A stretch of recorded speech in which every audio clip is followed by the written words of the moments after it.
সুপ্রিয় দর্শক, সবাইকে স্বাগত জানাচ্ছি স্বাধীন সংলাপে। সহযোগিতায় আলোক হেলথ কেয়ার অ্যান্ড হাসপাতাল। বাবলি ইয়াসমিন পুরো আয়োজন জুড়ে থাকছে আপনাদের সঙ্গে। আজ আমার নির্ধারিত বিষয় বাজেটের ভালো মন্দ। এই বিষয়টি নিয়ে কথা বলবো। স্টুডিওতে সম্মানিত দুজন অতিথি এই মুহূর্তে আমার সঙ্গে আছেন, পরিচয় করে দিব তাদের সঙ্গে। স্টুডিওতে আছেন অধ্যাপক ডক্টর নাহরিন আই খান, ভূগোল ও পরিবেশ বিভাগ, জাহাঙ্গীরনগর বিশ্ববিদ্যালয়। স্বাগত আপনাকে। আছেন ব্যারিস্টার আল মামুন রাসেল, আইনজীবী ও রাজনৈতিক বিশ্লেষক। স্বাগত এই আয়োজনে। বাজেটের ভালো মন্দ আপনারা জানেন, আজ 2026-27 অর্থ বছরের বাজেট পাশ হয়েছে জাতীয় সংসদে। সেখান থেকে আজ একটু শুরু করতে চাই। এবারে বাজেটকে আমাদের প্রধানমন্ত্রী জনাব তারেক রহমান তিনি বলেছেন জীবন বান্ধব বাজেট। আমরা সবসময় শুনে থাকি যে জনবান্ধব বাজেট, কিন্তু এবার আমরা শুনছি জীবন বান্ধব বাজেট। কেন এটি জীবন বান্ধব সেটি নিয়ে নিশ্চয়ই একটু বিশ্লেষণ শোনার চেষ্টা করব। অধ্যাপক ডক্টর নাহরিন আই খান, আপনার কাছে আসি। সেটি হচ্ছে যে এই বাজেটকে জীবন বান্ধব আপনার কাছে মনে হচ্ছে কিনা, বা সরকার আসলে যে যে ব্যাখ্যাটা দিয়েছেন সেখান থেকে আপনার কাছে কতটা জীবন বান্ধব মনে হলো? আসলে প্রথম প্রশ্নটা হচ্ছে বাবলি, জীবন কি, তাই না? জীবন হচ্ছে আমাদের যাপিত জীবন, তাই আমরা এটা বায়োলজিক্যাল জায়গায় আমরা না দেখে আমরা যদি জীবন বলি, তাহলে জীবন হচ্ছে আপনার মানে প্রাত্যহিক জীবন আপনার কীরকম। এই বাজেটকে আমি যথার্থভাবেই মনে করি এটা জীবন বান্ধব বাজেট। এই কারণে জীবন বান্ধব বাজেট, কারণ জীবনের প্রাত্যহিক জীবনে আপনার কী লাগে? প্রাত্যহিক জীবনে আপনার শিক্ষা লাগে, প্রাত্যহিক জীবনে আপনার চিকিৎসা লাগে, প্রাত্যহিক জীবনে আপনার খাওয়া দাওয়া লাগে, এবং সেটা হচ্ছে নিত্য প্রয়োজনীয়। বাংলাদেশের মানুষের খাওয়া দাওয়ার একটা পার্টও হচ্ছে, খুবই যদি সামান্য বিষয়েও বাজেটে আমরা দৃষ্টিপাত করি, সেটা হচ্ছে মশলা। না, আমরা কিন্তু ঐতিহ্যগতভাবে বাংলাদেশে বা এই সাবকন্টিনেন্ট যে পরিমাণ মশলার ব্যবহার হয় রান্নায়, সেটা কিন্তু প্রাচ্যে আপনি কোথাও দেখবেন না, না, বা উন্নত দেশগুলোতে কিন্তু ওইভাবে, যেমন আমরা হলুদ ব্যবহার করি, জিরা ব্যবহার করি না, এগুলোও কিন্তু কখনো, এগুলো খুবই সামান্য বিষয় বাজেটের, কিন্তু জীবনের সাথে ওতপ্রোতভাবে জড়িত। আপনি দেখবেন এই বাজেটে, এটা আগে 2 থেকে 5% পর্যন্ত ট্যাক্স ছিল হচ্ছে মশলাতে, সেটা কমানো হয়েছে। এই বাজেটে এই প্রথম বাংলাদেশের ইতিহাসে স্বাস্থ্য খাত এবং শিক্ষা খাতে সবচেয়ে বেশি বরাদ্দ হয়েছে, এবং এই বাজেটে হচ্ছে সেই বাজেট, যে বাজেটকে আপনি একটা জীবন বান্ধব তো বলতেই পারেন, আমি খুব মানবিক বাজেট বলতে চাই। এই কারণে মানবিক বাজেট বলতে চাই যে দেখেন, বাংলাদেশের নারীদেরকে এম্পাওয়ার্ড করার জন্য, তাদেরকে ক্ষমতায়ন করার জন্য আপনার কাছে আমার কাছে সামান্য হলেও 2,500 টাকা কিন্তু সামান্য কোনো টাকা না, সেইটার একটা ব্যবস্থাপনা এই বাজেটে আছে। তো তার মানে হচ্ছে যে প্রাত্যহিক জীবনে আপনার যা লাগে, এবং আপনি ছোটবেলা থেকে আমরা পড়েছি আমাদের মৌলিক চাহিদা কি, সেই মৌলিক চাহিদাগুলোর মধ্যে যে বিষয়গুলো আছে, যে আপনার কাছে মনে হয় না যে একটা দেশের স্বাস্থ্য খাত নিয়ে এত কথা হয়, সেইখানে দেখেন এমন একটা সিস্টেম করা হয়েছে যে ডায়ালিসিসের খরচ কমানো হয়েছে, অথবা আপনার যেখানে আগে 50,000 টাকা দেওয়া হতো, যে যারা খুবই গুরুতর অসুস্থ তাদেরকে 1 লাখ টাকা করা হয়েছে। অথবা শিক্ষা খাতের কথা যদি আপনি দেখেন, এবং শিক্ষা খাত বলতে যে আমি আরেকটা কথা বলতে চাই, যে বাংলাদেশের শিক্ষা রিফর্মে আমি মনে করি বিএনপি সরকার যে পলিসিটি নিয়েছে সেটা একটি চমৎকার পলিসি, এবং আপনি সব জায়গায় প্রধানমন্ত্রীকে বলতে শুনবেন, তিনি বলেন লার্নিং উইথ হ্যাপিনেস, আনন্দের সাথে শিক্ষা। এবং এটার মধ্যে আমার একটি ভূমিকা আছে, এই 5 লাইনটা আমার দেওয়া, এবং এটা আমার করা। তো আমার কাছে মনে হয়েছে যে শিক্ষা খাতে যেহেতু বাজেটের এত বরাদ্দ হয়েছে এবার, এই যে জীবনমুখী শিক্ষা বা লার্নিং উইথ হ্যাপিনেস বা আনন্দের সাথে শিক্ষা, এই জায়গাটাই তৈরি হয়েছে কি জানেন, এটাই প্রমাণ করে যে এটা একটি জীবন বান্ধব বা মানবিক বাজেট। এই বাজেটটাকে আবার অনেকে বলছে বিভিন্নভাবে, যে সরকার যে ধরনের কর আরোপ করেছে বিভিন্ন জায়গায়, সেটাকে বলছে যে এটা প্রত্যক্ষভাবে পরোক্ষভাবে কিন্তু শেষ পর্যন্ত কে নাগরিকের ঘাড়ে আসলে বর্তাবে। তাহলে সেটা কি আসলে কতটা জীবন? দেখেন, বাংলাদেশ এমন একটা দেশ যে ট্যাক্স ফাঁকি দেওয়ার লিস্টে মনে হয় বাংলাদেশ সেরা, তাই না? তো সেই জায়গা থেকে আপনি যদি বলেন যে ট্যাক্স দিতে হবে, সেটার একটা জবাবদিহিতা, এবং আপনি দেখেছেন যে আগে ছিল 3 লাখ টাকা, না, যে তার হ্যাঁ সর্বনিম্ন হলে তারপরে আপনাকে ট্যাক্স দিতে হবে না, 75 মনে হয় পরে এই করলো, এবং এখন যেটা সেটাকে 4 লাখ টাকা করা হয়েছে। প্রথমে 3,75,000 ছিল, সেটাকে 4 লাখ টাকা করা হয়েছে। দেখেন বাজেটটা কারা দেয়, হ্যাঁ, মানে সরি, ট্যাক্সটা কে দেয়, সেই জায়গাগুলোতে আপনাকে দেখতে হবে। ট্যাক্স ফাঁকি দেওয়ার প্রবণতা কার? আপনি আমি যারা সরকারি চাকরি করি তাদেরটা কিন্তু অটোমেটিকলি কেটে নিয়ে যায়, কিন্তু যারা খুব মানে বিশেষভাবে মানে অর্থবিত্তওয়ালা মানুষ, তাদের কিন্তু এক ধরনের টেন্ডেন্সি আছে ট্যাক্স ফাঁকি দেওয়ার। তো সেই জায়গাগুলোতে কিন্তু আমার মনে হয় সরকার একটা শক্তপোক্ত ব্যবস্থা নিচ্ছে যে ট্যাক্সগুলো যাতে গ্রহণ আমাদের করা হয়। অতীতের ইতিহাসটা বলে যে তারাই সব থেকে বেশি ছাড় পেয়ে যায়, তারাই সব থেকে বেশি ফাঁকি দেয়। এখন দেখার বিষয় সেটাই যে সরকার আসলে সেই জায়গায় কতটা শক্ত হ্যাঁ, হবে। এবং এটাই সবচেয়ে বড় কথা যে আপনি যখন একটা বাজেট একটা সরকার দিয়েছে, এবং আপনাকে সেই সাথে সাথে এটাও মাথায় রাখতে হবে যে বাজেটটা কোন সময় হয়েছে, কিসের প্রেক্ষিতে হয়েছে, এর আগের অর্থনীতি কেমন ছিল, তাই না? তো সেই বিবেচনা করে যদি আপনি দেখেন, তাহলে কিন্তু আপনার মনে হবে যে এই বাজেটে মানুষের জীবনের জন্য প্রাত্যহিক জীবনে যা দরকার সেগুলোর কিন্তু এক ধরনের প্রত্যক্ষ ভূমিকা আছে। এবং আরেকটি দেখবেন যে এটি জনাব তারেক রহমান একটি বক্তব্যে বলেছিলেন, আমার মনে আছে চিটংয়ে মনে হয়, উনি বলেছেন যে প্রত্যেকটি বাজেটে আপনি দেখবেন বাজেট আসার আগে 2 দিন আগে থেকে নিত্য প্রয়োজনীয় যে জিনিসগুলো সেগুলোর দাম বেড়ে যায়, চালের দাম বাড়ে, আটার দাম বাড়ে, লেবুর দাম বাড়ে, তাই না? এইবারে বাজেটে কিন্তু এই বিষয়টি হয়। অসংখ্য ধন্যবাদ। আমি একটু ব্যারিস্টার আল মামুন রাসেল আপনার কাছে একটু বাজেট বিষয়ে জানতে চাইবো। তার আগে একটা উক্তি একটু বলতে চাই। অপরিকল্পিত, অস্বচ্ছ, অবাস্তব বাজেট দিয়েছে সরকার। জামাতের পক্ষ থেকে সংসদ সদস্য নাজিবুর রহমান মোমেন এই কথাটি আজকে বলেছেন। আপনার কাছেও কি বিষয়টি সেরকম মনে হয়, নাকি আপনি অন্যভাবে চিন্তা করছেন যে এটি আসলে জীবন বান্ধব বাজেট? জি, অসংখ্য ধন্যবাদ আমাকে চমৎকার পরামর্শ যুক্ত করার জন্য। সাথে আমার সহ প্যানেলিস্ট এবং যারা দর্শক আছে তাদেরকে শুভেচ্ছা জানাচ্ছি। আপনি তো শুরুতে বললেন জীবন বান্ধব একটা বাজেট আমাদের প্রধানমন্ত্রী বলেছেন। জীবন মানে কি? জীব মানে জীব বান্ধব, মানে মানুষ বান্ধব, মানুষ খুশি হবে। আমি মনে করি এটা খুশি হওয়ার একটা বাজেট।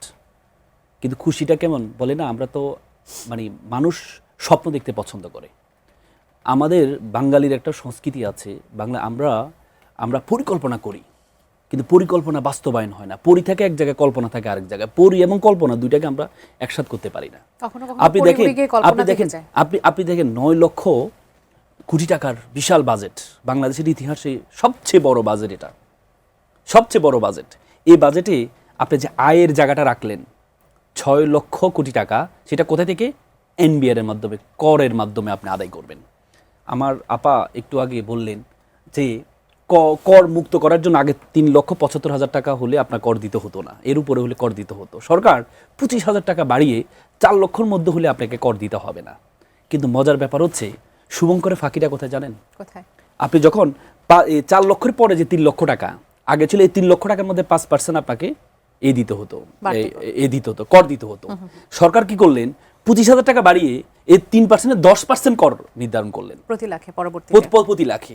তার মানে আপনি যে 25,000 টাকা, আপনি দেখেন আগে যাদের 1 লক্ষ টাকা বেশি হতো, 3,75,000 থেকে 1 লক্ষ টাকা বেশি হতো, তারা হয়তো 7,000 7,500 টাকা কর দিতে হতো। আর এখন যাদের 6 লক্ষ 1 লক্ষ টাকা বেশি হবে, তাদের কর দিতে হবে 10,000 টাকা। তার মানে আপনি উপকার করলেন নাকি অপকার করলেন? মানে এটা হচ্ছে ওই সেই গ্যাসের মতো আর কি। আপনি বলেন যে আপনি হচ্ছে এই দিবেন, কি বলে, গ্যাসে 1300 টাকা ছিল, 1900 টাকা বাড়ালেন। বাড়াই আপনি বলেন কার্ড দিবেন তাদেরকে, 300 টাকার একটা কার্ড দিবেন, মানে বাড়ালেন হচ্ছে আপনি এই 600 টাকা, আর কার্ড দিবেন 300 টাকা বা 500 টাকা। এই যে শুভঙ্করের ফাঁকিটা, এখন সরকার তো খুব বুদ্ধিমান, মনে করছে চোখ বন্ধ করে, অনেক সময় চোখ বন্ধ করে মনে করছে কি আমি দেখছি না, মানে কেউ দেখছে না। এই যে আপনি শুভঙ্করের ফাঁকিটা জনগণকে দেখালেন, আপনি যে এর আগে আমাদের এনবিআর থেকে আমরা 2 লক্ষ কোটি টাকা পেতাম সর্বোচ্চ, আপনি করলেন 6 লক্ষ কোটি টাকা আপনি এনবিআর থেকে নেবেন। তার মানে আপনি মানুষ থেকে কর নিবেন 3 ডাবল। এটা আয়টা আপনি কিভাবে করবেন? আমার কথা হচ্ছে বিরোধী দলের জায়গা থেকে আপনি বললেন যে জীবন বান্ধব, আপনি মুদি দোকান, ক্ষুদ্র ব্যবসায়ীর উপর কর আরোপ করলেন। যদিও বিরোধী দলের বিরোধিতার ফলে পরে সরকার এটা থেকে ফেরত আসছেন, এই জন্য সরকারকে আমরা স্যালুট জানাই। কিন্তু আপনি জীবন বান্ধবটা কোথায় হলো? এই ক্ষুদ্র ব্যবসায়ীরা, মুদি দোকানদারিরা, তাদের উপর যে আপনি কর আরোপ করলেন।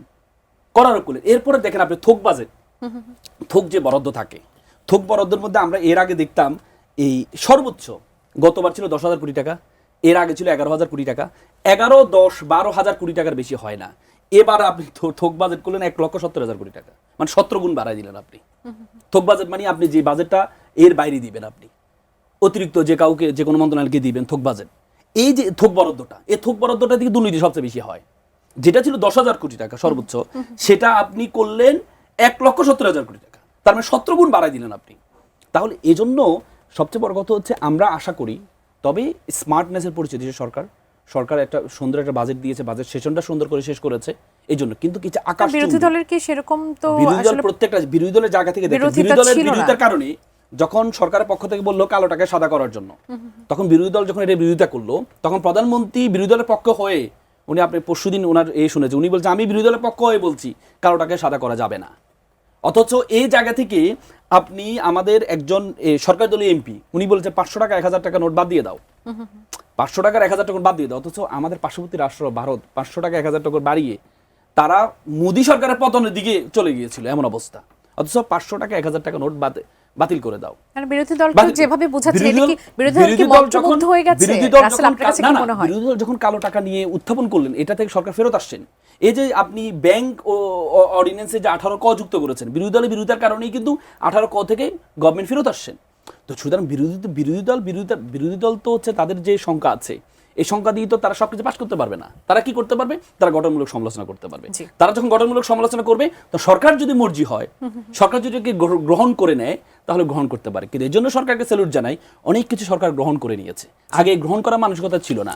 আগে শুধু বিরোধীর জন্য বিরোধিতা হতো, যে যেহেতু বিরোধী দল চাইছে এটা দেশের জন্য ভালো হলে আমরা করব না। এই সরকারকে আমি স্যালুট জানাই। সরকার যখন দেখেছে এটা অযৌক্তিক হচ্ছে, বিরোধী দল বিরোধিতা করছে, অযৌক্তিক মনে হচ্ছে, দেশের জন্য ভালো, সরকার এটাকে গ্রহণ করে নিয়েছে। এই জন্য প্রধানমন্ত্রীকে আমরা স্যালুট জানাই এই ক্ষেত্রে। কিন্তু এইটা যে আকাশচুম্বী একটা বাজেট, এটা যে আকাশচুম্বী বাজেট, এটা আমাদেরকে বিশ্বাস করতে হবে। নারীনা পাই এই বিষয়ে একটু কিছু যুক্ত করতে চান, ছোট করে একটু যুক্ত করবেন। হ্যাঁ, তো এটা ভালো না যে বিরোধী দল তো থাকি, আমরা তো চাই সংসদে বিরোধী দল কখনো আপনার মাইক্রোওয়েভ চাবে না বা ওয়াশিং মেশিন চাবে না, অথবা মুক্তিযুদ্ধ বাবা কি বাবা না, বা বেঁচে আছে কি মরে আছে, এগুলো নিয়ে কথা বলবে না। আমরা তো চাই যে বিরোধী দল এমন একটি বিরোধী দল হবে যে বিরোধী দল একদম পজিটিভ ক্রিটিসিজম করবে এবং যেটা দেশের জন্য ভালো। এবং দেখেন, মানে এই যে এত কিছু বলছি যে বিএনপি এমন দল বা সরকার কেমন বা উচ্চবিলাসী, তাহলে এই দলটাই তো, এই সরকারি দলটাই তো বিরোধী দলের সকল সমালোচনাকে মেনে নিচ্ছেন। তাদের যদি মনে হচ্ছে এটা দেশ বিরোধী, তাহলে সেটাকে কি মেনে নিচ্ছেন। তাহলে সেই জায়গায় রাসেলও যেরকম প্রধানমন্ত্রীকে ধন্যবাদ দেয়, আমিও সেরকম ধন্যবাদ দিচ্ছি। যেমন থোক বরাদ্দে অনেক টাকা, থোক বরাদ্দে অনেক টাকা থাকলে যে যেমন এক এক মন্ত্রণালয় যাবে, তারপরে রাসেল যে রাজনীতি দলটি করেন, না ওই যে বললেন তো সেই জন্যই দেখেন উনাদের এমপি তার নিজের মেয়ের নাম 2 বার লিখিয়েছেন এইসব বরাদ্দতেই, তাই না? তো এই জন্যই মনে হয় থোক বরাদ্দটা একটু বেশি রাখে, যে বিরোধী দল কোথায় আবার আত্মীয় স্বজনের নাম টাম দিয়ে দেয়, বুঝছেন না? তো এই জন্য হয়তো একটু থোক বরাদ্দটা বেশি। তবে আমি মনে করি এটা এতক্ষণে, মানে কিডিং অ্যাসাইড, আমি যদি সিরিয়াস টোনে বলি, তাহলে আমার মনে হয় যে বিরোধী দলটা আমরা দেখতে চাই সংসদের ভেতরে, এরকম একটা বিরোধী দল আমরা দেখতে চাই, যে বিরোধী দলটা পজিটিভ ক্রিটিসিজম করবে, যে বিরোধী দলটা ওই ক্রিটিসিজমটাকে বায়তুল মোকাররমে দক্ষিণ গেটে আনবে না। আমরা সেই বিরোধী দল চাই যেটা যে কালো টাকা সাদা করে, এবং প্রধানমন্ত্রী সেটাকে অ্যাপ্রিসিয়েট করেছে। তো এই ধরনের বিরোধী দলই আমরা চাই। তো আমরা চাই যে বিরোধী দলও এমন হবে, সরকারও এমন হবে। জামাতের নেতা, বিরোধী দলীয় প্রধান, উনি বলেছেন উনি সরকারি এবং বিরোধী দলকে বাইসাইকেলের 2টো চাকার সাথে তুলনা করেছেন, টায়ারের সাথে তুলনা করেছেন। এবং আমি মনে করি এই টায়ারে যদি ব্যালেন্স থাকে, তাহলে তো আমাদের সবার জন্য। অসংখ্য ধন্যবাদ। আমি একটু আপনার কাছে চীনের যে সফর, মালয়েশিয়ার পর আমাদের প্রধানমন্ত্রী যে সফরটা করলেন, সেই সফর নিয়ে নানান আলোচনা ইতিমধ্যে হয়েছে। এখন যে বিষয়টি নিয়ে কথা হচ্ছে সেটা হচ্ছে চীন বাংলাদেশের মধ্য দিয়ে যে করিডোরের কথা বলেছে, অর্থনৈতিক করিডোরের বিষয়টা, সেটি নিয়ে এখন নানান প্রশ্ন উঠছে যে সেই করিডোরটা যখন বাংলাদেশ মিয়ানমারের মধ্য দিয়ে চীন পর্যন্ত যাবে, সেটি নিয়ে নিশ্চিতভাবে প্রতিবেশী দেশ ভারতের একটা অন্যরকম সতর্ক অবস্থান থাকবে, বা তারা সেটি চাইবে কিনা, সেটি নিয়ে কোনো নতুন কিছু তৈরি হতে পারে কিনা সেই ইস্যুগুলো নিয়ে, সেই প্রশ্নটি যদি করতে চায়, আপনার কাছে কি মনে হয় এই সিল্ক রোডটা আসলে কতটুকু বাংলাদেশের জন্য? এই করিডোরের কথাটা তো এইবারই প্রথম আসে না, এটা এমন না যে বিএনপি সরকার এটা তুলেছে। হ্যাঁ, আমি যতদূর মনে করতে পারি 2014-15 দিকেই মনে হয় কথাটা উঠছিল। ভারত তখন বলেছিল যে এরকম হতে পারে, তারপরে তারা নিজেদেরকে উইথড্র করেছে ওখান থেকে। আসলে হয়েছে কি জানেন, বিএনপি সরকার যখন ক্ষমতায় আসলো, তখন অনেক ধরনের প্রপাগান্ডা চলেছে, বা ক্ষমতায় আসার আগে পর্যন্ত, যে ভারতের সাথে এক ধরনের নেগোসিয়েশন করে তারেক রহমান এই ক্ষমতায় এসছে, এরকম কথা হয়েছে।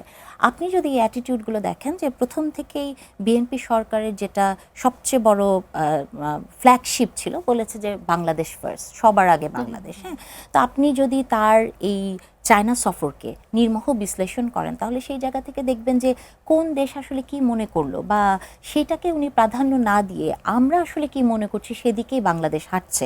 আমি মনে করি এটা একটা পজিটিভ সাইন, এবং আমি এটাও মনে করি যে এই যে সিল্ক রোড যেটা হবে এটার হয়তো বহুবিধ সুবিধা আছে, এবং আপনি দেখবেন যে মায়ানমারের ভেতর দিয়ে যাচ্ছে, মায়ানমার সাথে আমাদের এক ধরনের রোহিঙ্গা ইস্যুতে ক্রাইসিস চলছে আরাকান রাজ্যের ওদিক দিয়ে, তো এখানেও হয়তো এমন কিছু এমপ্লয়মেন্টের সিচুয়েশন তৈরি হতে পারে, অপরচুনিটি তৈরি হতে পারে, অথবা তাদের হ্যাঁ তাদের সাথে এক ধরনের, দেখেন বাংলাদেশ হচ্ছে এমন একটি দেশ যে যেটা এটা কোনো পরাশক্তি না, হ্যাঁ। সো বাংলাদেশের কিন্তু এখনো সেই সক্ষমতাটা তৈরি হয় নাই, বা বাংলাদেশের কাছে অনেক বড় কোনো কিছু নাই যে বাংলাদেশ একটা দেশকে বুড়ো আঙুল দেখাবে এই মুহূর্তে। হ্যাঁ, বাংলাদেশ এমন একটা দেশ যার সাথে আসলে সবার সাথে বন্ধুত্বপূর্ণ সম্পর্ক তৈরি করে চলতে হবে, যেটার মধ্যে কোনো বৈরিতা নাই অথবা প্রভুত্ব নাই, মানে বাংলাদেশ কারো প্রভুত্ব গ্রহণ করবে না। তো সেই জায়গা থেকে আমি মনে করি যে ভারত আসলে এটাতে কি মনে করলো আর না মনে করলো, সেখান থেকে সবচেয়ে গুরুত্বপূর্ণ বিষয় যেটা হচ্ছে যে বাংলাদেশ আসলে এটা থেকে কতটা সুফল পাবে, এবং চায়নার সাথে বাংলাদেশের অর্থনৈতিক যে সম্পর্ক, আপনি দেখবেন এবার চায়না ভ্রমণে যে ওই সফরে আমার মনে হয় আমি যদি ভুল না করি 26টার মতো এমওইউ সাইন হয়েছে, অথবা এখানে কিন্তু বাংলাদেশের পণ্যের অবাধ যাতায়াত, যেমন বাংলাদেশের বাণিজ্য ঘাটতি কমানোর একটা কথা বলা হয়েছে, অথবা চায়নাতে কিন্তু এক ধরনের সেন্টার করার কথা বলছি, ইনভেস্টমেন্ট সেন্টার। হ্যাঁ, তো এগুলোর জন্য আমার মনে হয় এই রোডটা এটা গুরুত্বপূর্ণ একটা জায়গা থাকবে। তবে এই সাথে সাথে এটাও সত্য যে ধরেন বাংলাদেশের কারণে অন্য কোনো পার্শ্ববর্তী রাষ্ট্রেরও যাতে সিকিউরিটি কোনোভাবে হ্যাম্পার না হয়, আমার মনে হয় বাংলাদেশ সরকার সেদিকেও সতর্ক থাকবে। ব্যারিস্টার আল মামুন রাসেল, অনেকেই বলছেন যে এটি আসলে শুধুমাত্র একটা করিডোর নয়, এটা একটা বাংলাদেশের জন্য একটা সুযোগ, এবং সেই সাথে এটা একটা কূটনৈতিক চ্যালেঞ্জ। সেই চ্যালেঞ্জ মোকাবেলার জন্য বাংলাদেশ আসলে কতটা প্রস্তুত বলে মনে করেন? দেখেন, এই যে অর্থনৈতিক করিডোরটা, যে সিল্ক রোড, এই রোডটা কিন্তু আপনি দেখেন যখনই এমওইটা ঘোষণা করার সাথে সাথে এতদিন পর্যন্ত কিন্তু আমাদের ভারতের সাথে আমাদের কিন্তু ভিজিট ভিসা কিন্তু বন্ধ ছিল। হুট করে কিন্তু ভিজিট ভিসাটা ওপেন করে দিল, কারণ আমাদের বাংলাদেশের মানুষ কিন্তু একটু ভ্রমণ পিয়াসু। আমরা কিন্তু খুব সহজে, যেমন আমাদের স্থল যোগাযোগ, আগে দেখেন আমরা নেপাল, ভুটান, আমরা ভারত হয়ে যেতে পারতাম, কিন্তু সেই ভিসাটা কিন্তু অনেকদিন বন্ধ ছিল, যেন শুধুমাত্র আমাদের বাংলাদেশিরা শুধুমাত্র ইন্ডিয়ান ভিসা পায়, শুধুমাত্র ইন্ডিয়া সফর করতে পারে। কিন্তু এর আগে যখন দেখলো যে ইন্ডিয়া পার হয়ে নেপাল চলে যাচ্ছে, ভুটান চলে যাচ্ছে, তখনই কিন্তু ওই ভিসাটা বন্ধ করে দেওয়া হয়েছিল। এবং আমাদের সাথে যখন বাণিজ্যিক যেই ব্যাপারটা, আপনি যখন এই যে করিডোর চেয়েছিলাম আমরা নেপালের সাথে, বেরুবাড়ি, যে আমাদের এই যে বেরুবাড়িটা একসময় তো আমাদেরই ছিল, হ্যাঁ, পরবর্তীতে তাদেরকে আমরা শেখ মুজিবুর রহমান এটা তাদেরকে প্রদান করেছেন একটা এই সংবিধান সংশোধন করার মাধ্যমে। এটার মাধ্যমে কিন্তু নেপালের সাথে ভুটানের সাথে কিন্তু আমাদের এই ছিল, স্থল যোগাযোগ ছিল, কিন্তু সেই স্থল যোগাযোগের জন্য আমরা বারবার তাদের কাছে করিডোর চেয়েছিলাম যে বাণিজ্য করার জন্য, কিন্তু তারা সেই সুযোগটা আমাদেরকে দেয় নাই। এখন আপনি যখন চায়নার সাথে যখন এই করিডোরটা হবে, চায়না হয়ে মায়ানমার হয়ে যখন একটা রোড হবে বা একটা বাণিজ্য হবে, তো সরাসরি আপনি চায়নার সাথে আপনি ব্যবসা করতে পারবেন এবং আমাদের দেশের বাংলাদেশের মানুষ সরাসরি চায়না ট্যুরিস্টে যেতে পারে স্থলভাবে, কারণ আমাদের অনেক, আমরা মধ্যবিত্ত পরিবারের অনেকে আছে যারা চাইলেও বিমান যোগে যাওয়া তাদের জন্য কঠিন। এই যে বিশাল একটা পর্যটন, এটা এতদিন পর্যন্ত আপনি জানেন, এটা ভিজিট ভিসাটা চালু করার পরে ইন্ডিয়ার ব্যবসায়ীরা কিন্তু উল্লাস করেছে, আনন্দ মিছিল করেছে। কেন? কারণ তাদের ব্যবসা বন্ধ ছিল এতদিন পর্যন্ত, কারণ তারা পুরোটা ব্যবসা নির্ভর করতো আমাদের এই যে বাংলাদেশের পর্যটকদের উপরে। তো সুতরাং এইটা চালু হওয়ার মাধ্যমে এই যে ভারতের এতদিন পর্যন্ত দাদাগিরিটা আমাদের উপর তারা ব্যবহার করতো, যে হুট করে ভিসা বন্ধ করে দেওয়া, কোনো কিছু হলেই এই আমাদের, যেমন আপনি ইউরোপের অনেক দেশে যাওয়ার জন্য তাদের কাছে আমাদের এম্বাসি না থাকার কারণে তাদের এম্বাসিতে গিয়ে আমাদের পাসপোর্ট জমা করতে হয়। এটার আমরা যদি সরাসরি মায়ানমার হয়ে যদি সরাসরি স্থল যোগাযোগ যেতে পারি, তাহলে সেটা চায়নাতেও ব্যবহার করতে পারবো, আমরা মায়ানমারও ব্যবহার করতে পারবো। তার মানে হচ্ছে আমরা যে এককেন্দ্রিক, আমাদের সব কিছু, আমাদের তিন পাশে যেহেতু ইন্ডিয়া, এককেন্দ্রিকভাবে আমাদেরকে যেভাবে অর্থনৈতিকভাবে তারা শোষণ করেছে, এইটা যদি বাস্তবায়ন করা খুব চ্যালেঞ্জ। এটার সাথে অধ্যাপক তানজিম উদ্দিন খান তিনি বলেছেন যে আমেরিকার সাথে আসলে বাংলাদেশের দর কষাকষির যে জায়গা, সেখান থেকে এটি হতে পারে একটা বার্গেনিং টুল। আপনি কি সেটা মনে করছেন? অবভিয়াসলি আপনি দেখেন আমেরিকার ঘাঁটিগুলো এতদিন পর্যন্ত কোথায় ছিল? মিডল ইস্টে ছিল। আমেরিকার ঘাঁটিগুলো কিন্তু মিডল ইস্ট থেকে সরানো হচ্ছে, কারণ আপনি দেখেন আগামীর অর্থনীতি কিন্তু ব্লু ইকোনমি হবে, মানে সমুদ্র কিন্তু অর্থনীতি হবে। আর সমুদ্র কিন্তু অর্থনীতি আমেরিকা সবসময় চিন্তা করে সমুদ্র কিন্তু অর্থনৈতিক, এই জন্য সকল ঘাটিগুলো কিন্তু তারা এ পাশে নিয়ে আসার চেষ্টা করছে মিডল ইস্ট থেকে সরিয়ে, এবং কি আগামীর যে রাইজিং পাওয়ার কে? চায়না। তো তো চায়না রাইজিং পাওয়ারকে ঠেকানোর জন্য এই আশেপাশে দেশগুলো আমেরিকার জন্য সবচেয়ে গুরুত্বপূর্ণ। এই জন্য আমেরিকার যে ঘাঁটিগুলো মিডল ইস্ট থেকে সরিয়ে তারা কিন্তু এই ইন্ডো প্যাসিফিক যে রিজিয়ন আছে এই রিজিয়নে আনার তারা চেষ্টা করছে। তো সুতরাং আপনি যদি এই আমরা যে দেশে এখন দেখেন, এখন বর্তমানে গ্লোবাল ভিলেজ বা বিশ্বগ্রামে ছোট দেশ বড় দেশ বলতে কোনো কথা নেই। আপনি নেপালের মতো দেশ এখন ইন্ডিয়ান প্রধানমন্ত্রীকে বলে যে আপনি প্রধানমন্ত্রী না আসলে আমি মিটিং করব না। তার মানে এখন এই অবস্থায় এই অর্থনীতি ব্লু ইকোনমি অর্থনীতিতে আপনি ছোট দেশ বড় দেশ বলে কোনো কথা বলতে পারবেন না। তো সুতরাং আপনি যদি এইটা রোডটা যদি হয়, এটার মাধ্যমে আমরা আমেরিকার সাথে, শুধু আমেরিকা না, আমেরিকা বলেন, আপনি ইন্ডিয়া বলেন, যারা দাদাগিরি করেছে তাদের সাথে আমরা একটা এই হিসাবে আমরা সামনে, এটা আমাদের জন্য অনেক বড় একটা Trump card. Barrister Al Mamun Rasel, Teesta প্রকল্পে ঢাকার পাশে আছে বেইজিং, এরকম ভাবে আশ্বস্ত করেছে, কিন্তু সেই সাথে সংবাদ মাধ্যমগুলো বলছে যে গভীর পর্যবেক্ষণে ভারত, অর্থাৎ ভারত নিশ্চিতভাবে এটা নিয়ে অনেক পর্যবেক্ষণের মধ্যে রাখবে। প্রকল্পটি নিয়ে আসলে ভূ রাজনৈতিক কোনো চ্যালেঞ্জ কি আপনারা দেখতে পান? দেখেন, তিস্তা মহাপরিকল্পনা বা পদ্মা ব্যারেজ বা তিস্তা ব্যারেজ, এটা কিন্তু আমাদের জন্য, আমাদের দেশের জন্য একটা শুভকর, মানে এটা একটা মানে আশার একটা প্রদীপ। কিন্তু ব্যাপার হচ্ছে এটা এতদিন পর্যন্ত, যেমন তিস্তা ব্যারেজ এতদিন পর্যন্ত ঝুলে ছিল কেন? পশ্চিমবঙ্গ ছিল এক সরকার, ভারতে ছিল আরেকটা সরকার। এই জন্য তখন পশ্চিমবঙ্গ ভারত মেইন সরকারের দিকে দিত, মেইন সরকার পশ্চিমবঙ্গকে বলতো। কিন্তু এবারের যখন তাদের সরকারটা একই হয়েছে, এখন কিন্তু তারা সে অজুহাতটা দিতে পারবে না। কিন্তু আলটিমেটলি তারা তিস্তা ব্যারেজটা বাস্তবায়ন হতে তারা দিবে না। কারণ আপনি দেখেছেন পশ্চিমবঙ্গে যে রাজনীতি পরিবর্তন হয়েছে, শুভেন্দু যে ক্ষমতা আসছে, তারা কিন্তু পুরো বাংলাদেশ বিদ্বেষী। এবং বাংলাদেশ বিদ্বেষী, সে তো কদিন আগে বলেছেন যে শেখ হাসিনাকে সে পাঠিয়ে দিবেন, প্রধানমন্ত্রী হিসেবে পাঠিয়ে দিবেন। হ্যাঁ, এবং সে এত বিদ্বেষী একটা মানুষ, সে যখন পশ্চিমবঙ্গের ক্ষমতা থাকবে, আপনি দেখেছেন ভারত কিন্তু বাংলাদেশকে এখন সবচেয়ে মানে খুব গুরুত্বপূর্ণ মনে করছে। আপনি দেখেছেন ভারতের এই প্রথম ভারতের কোন হাই কমিশনার, যিনি রাজনীতিবিদ, কোন হাই কমিশনারকে আমাদের দেশে পাঠিয়েছেন, এই প্রথম কিন্তু। এবং কি যাকে পাঠিয়েছেন তাকে কিন্তু তারা ক্যাবিনেট মিনিস্টার হিসেবে ঘোষণা করেছেন। ইতিপূর্বে 3বার ক্যাবিনেট মিনিস্টার তারা বিভিন্ন হাই কমিশনারকে ঘোষণা করেছে। অবশ্যই আপনি ইতিপূর্বে তারা 3বার এর আগে ক্যাবিনেট মিনিস্টার হিসেবে ঘোষণা করেছেন। এর আগে আমেরিকাতে একবার, চায়নাতে একবার, রাশিয়াতে একবার। তার মানে দেখেন, বড় বড় সুপার পাওয়ার যে রাষ্ট্রগুলোর সাথে বাংলাদেশকে তারা গুরুত্ব দিচ্ছে। না হলেই তারা একটা রাজনীতিবিদকে পাঠাতো না এবং তাকে ক্যাবিনেট মিনিস্টার হিসেবে ঘোষণা করতো না। তার মানে বাংলাদেশকে তারা খুব গুরুত্বপূর্ণ মনে করছে। এখন দেখেন, আমরা যখন তিস্তা ব্যারেজ নিয়ে যখন চায়না বাংলাদেশের সাথে যখন একটা MOU হয়েছে এবং বলেছে যদি তিস্তা ব্যারেজ বাস্তবায়ন করা হয় তার 55% অর্থায়ন চায়না করবে, তখন কিন্তু ইন্ডিয়ান পররাষ্ট্র এই থেকে কিন্তু একটা প্রতিবাদ জানানো হয়েছে। এবং এর বিপরীতে কিন্তু চায়নাও প্রতিবাদ জানিয়েছে যে এটা আমাদের বাংলাদেশের সাথে আমাদের একটা সম্পর্কের জন্য করছে, আমরা তৃতীয় কোনো রাষ্ট্রকে ক্ষতিগ্রস্ত করার জন্য সেটা করছি না। এটা যদি বুঝাইতে মানে সক্ষম না হয়, তাহলে উইদাউট ভারতের কনসার্ন আমরা কি আসলে তিস্তা প্রকল্প বাস্তবায়ন করতে পারবো কিনা? বাস্তবায়ন করতে পারবো, কিন্তু এটা আমাদের জন্য এটা চ্যালেঞ্জিং হবে। কারণ শুধুমাত্র আপনি তিস্তা ব্যারেজ করলেন, পানি আটকা রাখলেন, কিন্তু আন্তর্জাতিক নদীগুলো আছে, এগুলো তো আন্তর্জাতিক নদী। এই নদীগুলো পানিটা আন্তর্জাতিক আইন আছে, সেই পানিগুলো কতটুকু আটকে রাখবে, কতটুকু তারা আমাদেরকে প্রদান করবে। শুধুমাত্র একটা ব্যারেজ করলেন এত টাকা, এতে চায়না কিন্তু 55% আমাদেরকে দিচ্ছে। তার মানে চায়না কিন্তু একটা ব্যবসায়িক চিন্তা সবসময় থাকে, ওদের রাজনীতি থেকে যত বেশি না তার চেয়ে বেশি থাকে ব্যবসায়িক চিন্তা। চায়না কিন্তু এর বড় বড় প্রকল্পে ইতিপূর্বে এই যখনই তারা এই অনুদান দিয়েছে বা তারা প্রদান করেছে বড় বড়, আপনি যেখানে শ্রীলঙ্কা যে দেউলিয়া হয়েছে চায়নার একটা বড় একটা প্রজেক্টের কারণে, শ্রীলঙ্কা কিন্তু পরবর্তী দেউলিয়া হয়েছে শুধুমাত্র ওই প্রজেক্টের কারণে। তো সুতরাং তারা যে আমাদেরকে 55% টাকা দিবে, কিভাবে দিবে, এই জন্য বিরোধী দল থেকে কিন্তু বলা হয়েছে যে প্রকাশ করা হোক MOU-টা, কোন কোন MOU-গুলো হয়েছে, 17টা চুক্তি হয়েছে, এগুলো প্রকাশ করা হোক, কোন সত্ত্বে হয়েছে সেটাও প্রকাশ করা হোক। কারণ আপনি যেখানে অন্তর্বর্তীকালীন সরকারের সময় যখন ইউনুস সরকার যখন চায়না সফরে গিয়েছিল, তখন মির্জা ফখরুল ইসলাম আলমগীর সাহেব সাংবাদিক সম্মেলন করে বলেছেন যে ইউনুস সাহেবের সাথে চায়নার যে চুক্তিগুলো হয়েছে এটা প্রকাশ করা হোক। কিন্তু এখনো পর্যন্ত আমাদের সাথে চায়নার সাথে 17-18টা কি হয়েছে এখনো পর্যন্ত আমাদের সরকারের পক্ষ থেকে কিন্তু প্রকাশ করা হয়নি।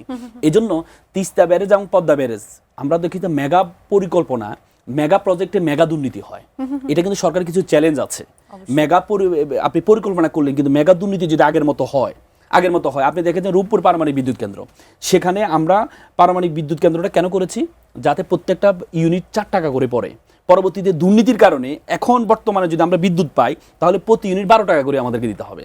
তাহলে এই শুধুমাত্র দুর্নীতির কারণে, তার মানে মেগা প্রজেক্টে মেগা দুর্নীতি হয়। সরকার জন্য কিন্তু সর্বোচ্চ সহযোগিতাটুকু যদি আমরা পাই, সেক্ষেত্রে কি আপনি যে আইনের কথা বললেন, পানি আইনের কথা, নদী আইনের কথা, সেই আইন অনুযায়ী আমরা কি আমাদের হিস্সা বুঝে নিতে পারবো? না, এটাই আমাদের জন্য বড় চ্যালেঞ্জ হবে। আমি বলছি যে আপনি যখন এই প্রজেক্টটা 55% ওরা কিন্তু কেন করবে, ওরা কিন্তু ইনভেস্ট করবে, ওরা কিন্তু এটাকে ইনভেস্ট করবে। তো সুতরাং আমাদেরকে চিন্তা রাখতে হবে যে তারা কি প্রদান করছে, এটা আমাদের দেশের জন্য। পদ্মা ব্যারেজ আপনি করলেন, আপনি জানেন ফারাক্কাবাদ যখন ভারত পশ্চিমবঙ্গকে বাঁচানোর জন্য করেছে, পরবর্তীতে বিহার কিন্তু পানিতে ডুবে গিয়েছিল। বিহারের মানুষ এখনো পর্যন্ত আন্দোলন করে এবং এটা ফারাক্কাবাদকে তারা মরণবাদ বলে এখনো পর্যন্ত। কেন বলে? এই যে একটা অঞ্চলকে আমরা বাঁচাতে গিয়ে আপনি ভিন্ন একটা অঞ্চলকে ধ্বংসের দিকে দিতে পারেন না। এজন্য আমাদেরকে এখানে সমীক্ষা করতে হবে সরকারকে, যারা এক্সপার্টিস আছে, আমরা এক্সপার্টিস না, যারা এক্সপার্টিস আছে তাদেরকে নিয়ে, যে যদি আমি পদ্মা ব্যারেজ করতে যাই তাহলে যে অঞ্চলগুলো আমি পদ্মা ব্যারেজ করব, যে জেলাগুলো উপকৃত হবে, এর বিপরীতে কোনো ভিন্ন জেলাগুলো কোনো বিপদে পড়বে কিনা, ক্ষতিগ্রস্ত হবে কিনা, এটা খেয়াল রাখতে হবে। এবং কি চায়না থেকে আমি কতটুকু ইনভেস্ট নিব, কত টাকা নিব, কত টাকা নিলে আমি কত টাকা শোধ করতে পারবো। আপনি দেখেছেন এই যে আপনার এই চট্টগ্রামে যে এটা আছে, টানেলটা আছে, 3 কোটি টাকা যদি আয় হয় 6 কোটি টাকা ব্যয় হয়। তো তাহলে এই মহাপরিকল্পনা, এই মহাপ্রজেক্ট দিয়ে আমাদের দেশে তো কোনো উন্নয়ন হবে না। এই প্রকল্প করতে গেলে আসলে ভারতের সাথে আমাদের বসার দরকার রয়েছে, বা তাদের ভারতের সাথে আপনাকে বসতেই হবে, যেহেতু তাদের সাথে আন্তর্জাতিক নদীগুলো আছে, আমাদের আইনে এটা 2026 সাল পর্যন্ত কিন্তু আছে, এটাকে রিনিউ করতে হবে। কিন্তু আমাদের এই যে পানি চুক্তিটাকে রিনিউ করতে হবে। তো সুতরাং আমাদের সাথে এই তিস্তা ব্যারেজ, আপনাকে যদি সরকার যদি, আমি মনে করি এটাকে এই ক্ষেত্রে আমি সরকারকে ধন্যবাদ জানাই, তারা যেটা নার্ভ দেখিয়েছে, তারা একটা দেখিয়েছে যে আমরা করবোই এটা। যদি করবই, এর আগে অনেকে করবই করে নাই, এই যে করবই, যদি এটা যদি করতে পারে, আমার মনে হয় এটা দেশের জন্য অনেক উপকার। অসংখ্য ধন্যবাদ। নারিন আপা, আপনার কাছে আসি। বাংলাদেশ একটি স্বাধীন ও সার্বভৌম রাষ্ট্র হিসেবে জনগণ এবং নিজস্ব স্বার্থ অনুযায়ী তিস্তা প্রকল্প বাস্তবায়ন করবে, এতে অন্য কোনো দেশের কনসার্ন থাকার সুযোগ নেই। অন্য কোনো দেশ বলতে নিশ্চিতভাবে এখানে ভারতকে বোঝানো হয়েছে, কিন্তু ভারতের কনসার্ন ছাড়া আমরা এই প্রকল্পটা আসলে কতটুকু বাস্তবায়ন করতে পারবো, বা সেটা সম্ভব কিনা? আসলে শব্দটা কনসার্ন, কিন্তু এটা যদি আপনি জাস্ট একটা ডিকশনারিতে জাস্ট এটার অর্থটা দেখেন, আসলে কিন্তু তা না। কনসার্ন মানে হচ্ছে যে, আমি মনে করি আধিপত্যবাদ। এখানে এটা বলা হয়েছে যে মানে অন্য কোনো দেশের আধিপত্যবাদ আমরা মেনে নিব না, কিন্তু কনসার্নের যেটা আপনি বলতে চাচ্ছেন, যে এটা যে মানেটা হয় যে অবশ্যই, হ্যাঁ অবশ্যই ভারতের সাথে এটা নিয়ে কথা বলতে হবে, যে কথাটি রাসেল বলছিল। আমি মনে করি যে বিএনপি সরকারের একটা সফলতা আজকে আমি বুঝতে পারছি। রাসেলের সাথে আজকে অনেকদিন পর টকশোতে বসে অনেকগুলো ধন্যবাদ রাসেল দিয়েছেন, একেবারে, এবং আমি বিশ্বাস করি যে রাসেলটা মন থেকে দিয়েছে। তার মানে হচ্ছে বাংলাদেশে বিএনপি সরকার ভালো কিছু কাজ করছে। রাসেলের মন যেহেতু পাওয়া গেছে, তো তার মানে হচ্ছে পুরো বিরোধী দলের মন পাওয়ার পথেই হাঁটছে। আমি কয়েকদিন আগে ফেসবুকে প্রধানমন্ত্রীকে ধন্যবাদ জানিয়ে এবং মালয়েশিয়া এবং চায়না সফর করেছে, এই জন্য প্রধানমন্ত্রীকে আমি বলেছিলাম ওনার ডাউন টু আর্থ মেন্টালিটি আমি খুব পছন্দ করি এবং ওনার বড় ফ্যান হয়ে গেলাম। এটা লেখার পরে অনেকেই আমাকে বলছে যে ভাই আপনি কি বিএনপিতে যোগদান করলেন? আমি যোগদান করতে হলে কোথা থেকে পদত্যাগ করতে, আমি তো কোথাও নেই, আমি পদত্যাগ করব কোথায়, যোগদান করব কোথায়? বাংলাদেশের রাজনীতিতে একটা সমস্যা যে আপনি যদি সঠিকটাকেও সঠিক বলেন, তারপর আপনি বলবে যে আপনি তেলবাজ, কারো দালাল, অথবা স্বৈরাচারের দোসর, অথবা মানে এই ধরনের ট্যাগগুলো আমরা খুব সহজে দিয়ে দিই। তো যে কথার মধ্যে ছিলাম, যে কথাটি আপনি বলেছেন, আমার মনে হয় সেটি তথ্য উপদেষ্টা আজকে তার প্রেস ব্রিফিং এ বলেছেন। আসলে যতটুকু আমি বুঝতে পেরেছি, আমার কাছে যেটা মনে হয়েছে যে চায়নার সাথে, চায়না কিন্তু এই তিস্তা ব্যারেজ প্রকল্পে অনেক আগে থেকে ইন্টারেস্ট দেখিয়েছে, এবং তাদের এই ইন্টারেস্টটা কিন্তু মাত্র নতুন না, তারা এটা দেখিয়েছেন। কিন্তু এখানে যেটা হয়েছে যে আমি মনে করি যে ডক্টর জাহিদুর রহমান যেটা বলার চেষ্টা করেছেন, সেটা হচ্ছে যে টেকনোলজিক্যাল হেল্প, যে কথাটি রাসেলও বললেন, যে চায়না তো আসলে টেকনোলজিক্যাল হেল্প দিবে এবং তারা এখানে বিনিয়োগ করবে। তো সেই জায়গা থেকে আমি মনে করি যে এটা খারাপ কিছু না। এবং ভারতকে যেভাবে বলা হচ্ছে যে অন্য দেশের কনসার্ন নাই, এটা আসলে আধিপত্যবাদের কথাই বলা হয়েছে। তবে এটাও সাথে সাথে সত্য কথা, যেটা আমার মনে হয় জাহিদুর রহমান সাহেবও আজকে ক্লিয়ার করেছেন, যে ভারতেরও যাতে কোনো ক্ষতি না হয়, বা আশেপাশে নেইবারিং কান্ট্রিজের, প্রতিবেশী দেশগুলো যাতে কোনো ক্ষতি না হয়, সেটাও দেখতে হবে। এবং রাসেলের সাথে আমি একেবারেই একমত যে এই ধরনের, আমি যেহেতু পরিবেশ পড়াই, যে কোনো পরিবেশের উপর আপনি যেটাই বলেন না কেন, যে কোনো বাদ, মানে যেটা প্রাকৃতিকভাবে চলে, তাকে যখনই আপনি বাধা দিবেন, তার কোনো না কোনো ইম্প্যাক্ট আসলে প্রকৃতিতে পড়ে। এটা মানে তখন আমাদেরকে যেটা করতে হয়, কস্ট বেনিফিট অ্যানালাইসিস করতে হয়, আমাদের দেখতে হয় যে ক্ষতিটা কোন দিকে বেশি। বা কোনো একটা প্রজেক্টের আগে, যেটা রাসেল বলছে যে মানে যেটা EIA করে, এনভায়রনমেন্টাল ইম্প্যাক্ট অ্যাসেসমেন্ট করতে হয়, বা সোশিয়াল ইম্প্যাক্ট অ্যাসেসমেন্ট করতে হয়, এগুলো তো আসলে করতেই হবে। এবং আজকে আসলে এই কথাটাও সত্য যে যে বাংলাদেশের প্রধানমন্ত্রী আজকে সংসদে দাঁড়িয়ে বলেছেন যে যে কোনো মূল্যেই হোক তিস্তা ব্যারেজ তারা করবে, এবং পানি বিষয়ক মন্ত্রী বলেছেন যে এই বছরই এটা আসলে শুরু হবে। তো তার মানে বাংলাদেশ একটা ঐতিহাসিক পথে হাঁটছে। কারণ আমি একটু ছোট্ট করে এখানে ইআই এর কথা যখন আপনি বললেন, এই প্রশ্নটিও এসেছে যে সরকার যখন খাল খননের প্রকল্পটা আসলে হাতে নিয়েছে সেটি ইআই করা হয়েছে কিনা, কেননা এখান থেকে শুধুমাত্র আমরা ইনভেস্ট করছি, সেখান থেকে কি রিটার্ন আসছে বা এটার মেয়াদ কতটুকু, এরকম নানান বিষয় নিয়েও অ্যাসেস করা দরকার ছিল কিনা। না, এটা আসলে আমি যতদূর জানি যে বিএনপি এই যে খাল খননের প্রজেক্ট অথবা 25 কোটি গাছ বোনা প্রজেক্ট, এটা কিন্তু বিএনপি হুট করে নেয় নাই। বিএনপির একটি পলিসি টিম আছে, এবং এটা আমি অনেক জায়গাতে বলেছি, আমি সেই টিমের একটা পার্ট ছিলাম। এটা বিএনপি যে ইলেকশনের আগে করেছে তা না, এটা বিএনপি বছরের পর বছর ধরে এই কাজটি করছে তারা। তো এই পলিসির কাজগুলো তার আগে করেছে। এবং যেটা আপনি খাল খননের কথা বলছেন যে হ্যাঁ, ট্র্যাডিশনাল ওয়েতে হয়তো খাল খননটা দেখা যাচ্ছে টেলিভিশনে, কিন্তু এটা কিন্তু আসলে একেবারে এখনকার টেকনোলজি মেনে সায়েন্টিফিক ওয়েতে হয়েছে। এবং খাল খনন বা বাংলাদেশে তো পানি নিয়ে আপনি দেখেছেন যে বাংলাদেশের প্রধানমন্ত্রীর এই মুহূর্তে একটা বড় কনসার্ন হচ্ছে পানির হিস্সা, পানির ইস্যু। তো সেই জায়গা থেকে খাল খনন বাংলাদেশের তো যে অবস্থা হয়ে গেছে, আপনি জানেন যে কিভাবে করে ভূমিদস্যুরা আমাদের খালগুলোকে দখল করে নিয়েছে। এই ঢাকা শহরে আমরা তো জন্মেছি, এই শহরে যখন আমরা বড় হয়েছি আমরা দেখেছি কত খাল ছিল আমাদের চারপাশে, বা বালু নদীর দিকে আপনি তাকান না। কথাটা এই জন্য এসেছে, এর আগে যখন খাল খননের আসলে কাজ করা হয়েছে অন্য সরকারের সময়, দেখা গেছে সেটা থেকে তেমন কোনো বেনিফিট আসলে পাওয়া যায়নি, কিন্তু আমাদের খরচটা হয়ে গেছে অনেক বেশি। আসলে এটাও একটা রাজনৈতিক জায়গা আছে, এই কারণে আছে যে এর পূর্ববর্তী যে সরকাররা করেছেন, দেখেন খাল খনন এবং প্রেসিডেন্ট জিয়াউর রহমান দুইটার নাম কিন্তু ওতপ্রোতভাবে জড়িত। হ্যাঁ, তো এই জন্যই হয়েছে কি বাংলাদেশে তো এই নামের রাজনীতি বা যে কোনো একটা পজিটিভ জিনিসকে আমরা রাজনীতিকীকরণ করি। তো ওই জায়গা থেকে যে সমস্যা হয়েছে যে যখন এটা খাল খনন হবে তখনই এইটাকে আসলে একটা দেখিয়ে যে এখান থেকে অনেক টাকা মারা যায় বা এরকম বা লাভজনক জায়গাতে তারা তৈরি করেছে। আসলে হয়েছে কি গত 17 বছর বা তার আগেও বাংলাদেশের এই উন্নয়ন প্রকল্পগুলো নিয়ে, যেটা রাসেলও বলছিল যে এটা নিয়ে তো একটা বিশাল আমাদের প্রশ্ন আছে। হ্যাঁ, তবে আমি বিশ্বাস করি যে সব দলেরই বাংলাদেশে এই পর্যন্ত যারা ক্ষমতায় এসছে 26-এর আগে পর্যন্ত প্রত্যেকটা দলেরই ভুল আছে এবং তাদের ভালো কাজও আছে, তাই না? আপনি পার্সেন্টেজ হিসেবে দেখতে হবে। তবে আমি মনে করি যে 24-এর এই গণ অভ্যুত্থানের পরে কতটা ত্যাগ তিতিক্ষার পরে এবং কতটা রাজনৈতিক শিক্ষা প্রত্যেকটি দলই পেয়েছে না 1/11-এর পরে, তো সেই জায়গা থেকে প্রত্যেকটি দলই পরিশীলিত হয়েছে, তাদের ভাবনার জায়গা অনেক ম্যাচিওর হয়েছে, এবং সেই জায়গা থেকে এখন যে প্রকল্পগুলো হবে সেটা অবশ্যই জবাবদিহিমূলক হবে। এবং আপনি প্রধানমন্ত্রী অনেক কিছুই দেখেছেন যেগুলো নিয়ে কন্ট্রোভার্সি তৈরি হয়েছে, তিনি নিজে সেটাকে ইন্টারভিন করে সেগুলোকে বন্ধ করেছে। তো আমি আশা করি যে এই যে বাজেটগুলোর কথা হচ্ছিল যে আসলে খুবই মানে উচ্চভিলাষী বাজেট, এটা হবে কিনা বাস্তবায়ন, আসলে উচ্চবিলাসী ইচ্ছা করেই বিএনপি দিয়েছে, কারণ বিএনপি শুরুই করেছিল আই হ্যাভ আ প্ল্যান।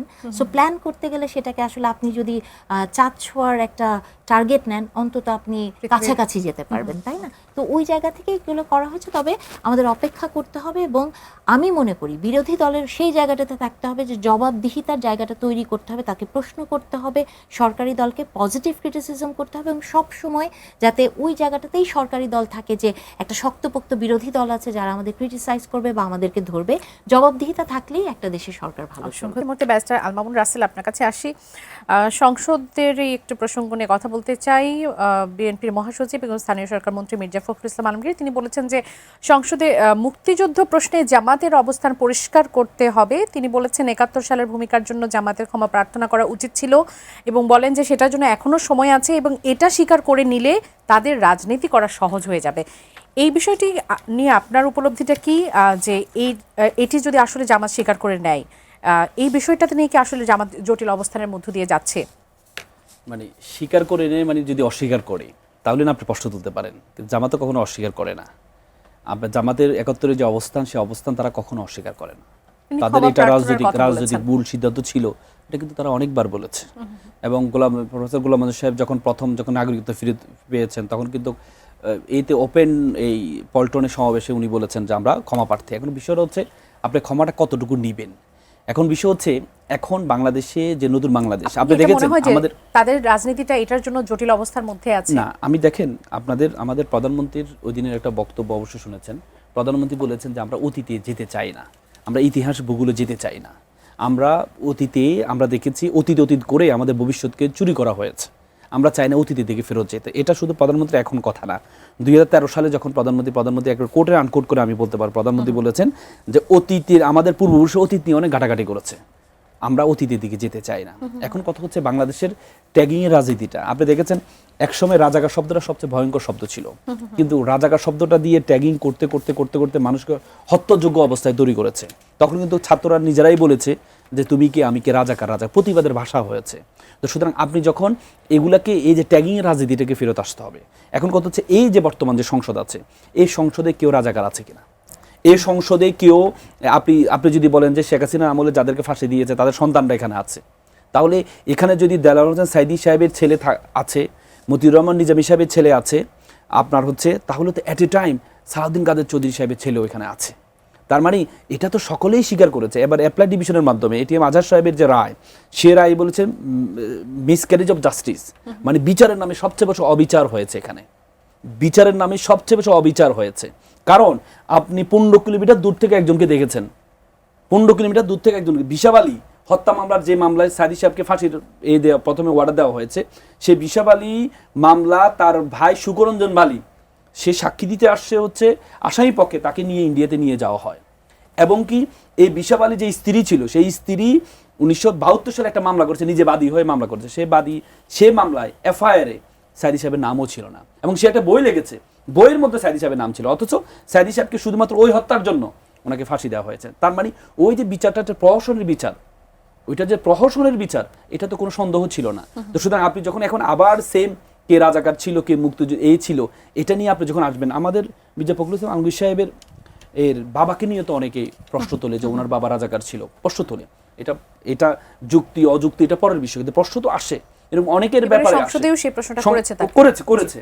তো সুতরাং আপনি যখন এই মুক্তিযুদ্ধকে নিয়ে আবার বিভক্ত করতে চাইবেন, তখন এটা আমাদের দেশের জন্য শুভকর হবে না। অসংখ্য ধন্যবাদ। যে নাহিদ খান, আপনার কাছে আসি। আসলে সরকার একদিকে বলছে যে আমরা অতীতে ফিরে যেতে চাই না, কিন্তু আবার সংসদের প্রশ্ন তুলছে যে মুক্তিযুদ্ধ প্রশ্ন যদি পরিষ্কার করে তারা, তাহলে তাদের রাজনীতি করা সহজ হবে। আপনার কাছে কি মনে হয়? আমি মনে করি না যে মুক্তিযুদ্ধের যে কোনো ইস্যুই এটা অতীত। মুক্তিযুদ্ধ বাংলাদেশের অতীত, বর্তমান এবং ভবিষ্যৎ, কারণ মুক্তিযুদ্ধ এবং বাংলাদেশ একই তালে আছে। সো রাসেল যেটা বলছেন যে অতীতমুখিতা, প্রধানমন্ত্রী যে কথা বলেছেন যে আমরা অতীত নিয়ে এত আলোচনা করব না, আমি প্রিটি শিওর প্রধানমন্ত্রী অতীত মানে মুক্তিযুদ্ধকে বলে নাই। প্রধানমন্ত্রী এমন একজনের সন্তান, হ্যাঁ, তিনি মুক্তিযুদ্ধকে অতীত বলতে পারেন না। অতীত মানে হচ্ছে, মানে আমি বলতে চাই যে মুক্তিযুদ্ধ বাংলাদেশে যেমন অতীতে ছিল, এই প্রসঙ্গ উঠবে, জামাতের ভূমিকা নিয়ে উঠবে, বর্তমানে উঠছে এবং ভবিষ্যতে উঠবে। রাসেল একটি কথা বললেন যে সকল ভুলের জন্য জামাতে ইসলামী বলেছেন যে তাদের অতীতের ভুলের জন্য। আপনি কি মনে করেন যে ভুল এবং অপরাধ এক জিনিস? জামাতে ইসলামীর 71-এর যে ভূমিকাটি ছিল, সেটা ছিল তার অপরাধ। হ্যাঁ, জামাতে ইসলামী ভুল বহুবার করেছে। জামাতে ইসলামী যখন বললেন যে বহুবার ক্ষমাও চেয়েছে, আমি শেষ করি যে জামাতে ইসলামী যখন পাকিস্তান হয় তখন তারা ভুল পথে হেঁটেছে, তারা পাকিস্তান চায় নাই।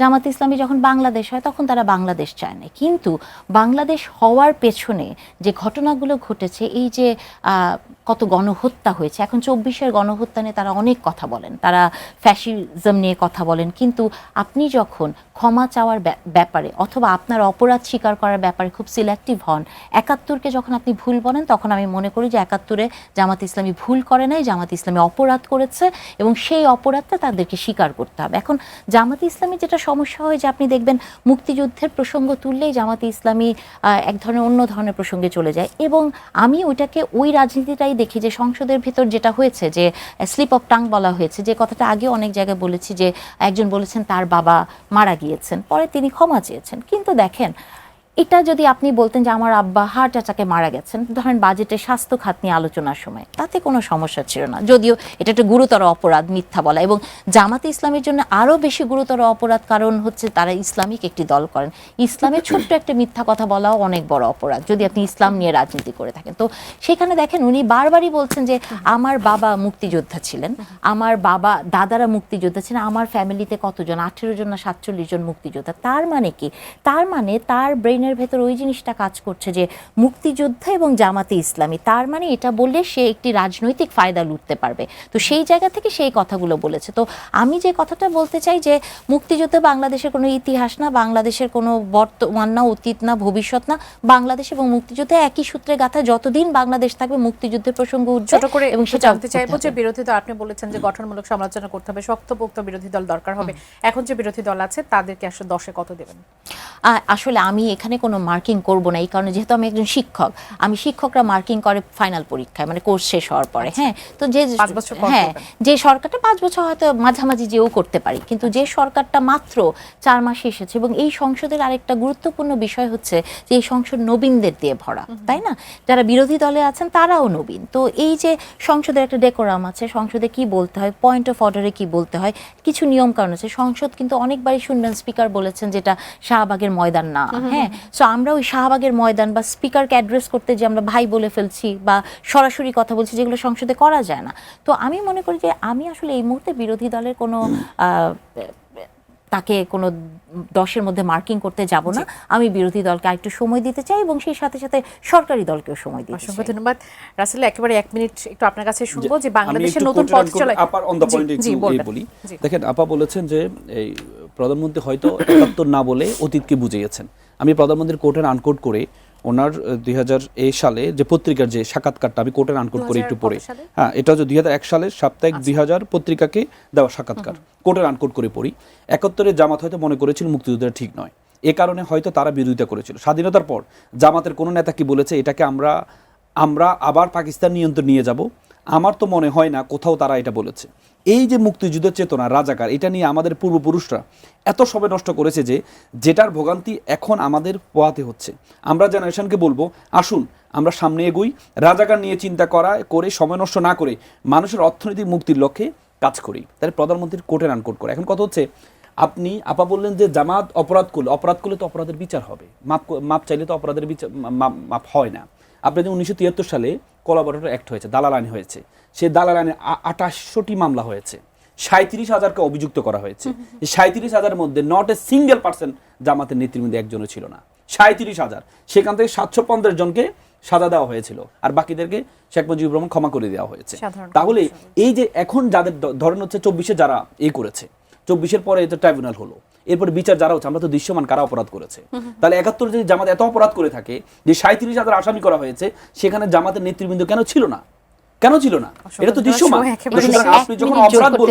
আপনি যখন অপরাধ বলবেন, তারপরে দেখেন বিরোধী দলের ব্যর্থতা। দেখেন, সরকার কিন্তু পরিকল্পিতভাবে এটা করছে, সব জায়গায় প্রচার করছে যে বিরোধী দল ব্যর্থ, এবং কি সংস্কার শব্দটাকে একবার সিলেবাসের বাইরে নিয়ে যাচ্ছে।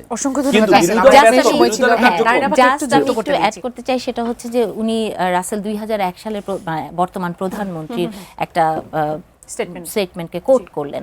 2001 সাল আর 2026 এক না, কথা কি ভিন্ন হয়ে যাবে? না 2001 সালের কথা 2026 সালের কথা ভিন্ন হয়ে যাবে। আমি আপনার সময় একটা কথা বলি নাই, হ্যাঁ, আপনি কথা না বলতে দিলে হবে না। 2001 সালের পরেও জামাতে ইসলামী বাংলাদেশে কি করেছে সেটা বুঝতে হবে। হ্যাঁ, জামাতে ইসলামীর ভূমিকাটা কেমন ছিল, এবং কোন কথা মাঝখানে কথা, আমার মনে হয় রাসেল কথা বলি। আমি মনে করি রাসেলের, কারণ এটা এক ধরনের, আমি মনে করি যে এইজন্য আমি অনেকটা আমি শেষ করি। আপনি পুরো টকশোটাতে দেখবেন যে রাসেল অনেক কথা, জামাত জোট করে নাই এমন কোন দল নাই, জামাত সবার সাথে জোট করেছে এবং জামাত যুদ্ধাপরাধী, এটাও সবচেয়ে বড় সত্য কথা। হ্যাঁ, এবং আমি মনে করি যে একটা টক শোতে আসলে যে যখন কথা বলবে, যে যখন কথা বলবে তাকে কথা, আমার মনে হয় জেনেভা কনভেনশনের আলোকে যুদ্ধাপরাধী তারাই যারা সৈনিক ছিল। যুদ্ধাপরাধী এক জিনিস, মানবতা বিরোধী ভিন্ন জিনিস। একজনের কথা মাঝখানে কথা বললে তো আসলে কথা বলার কিছু থাকে না। স্বাধীন সংলাপ দেখার আমন্ত্রণ জানিয়ে যেখান থেকে বিদায় নিচ্ছি। সঙ্গে থাকার জন্য ধন্যবাদ। শুভরাত্রি।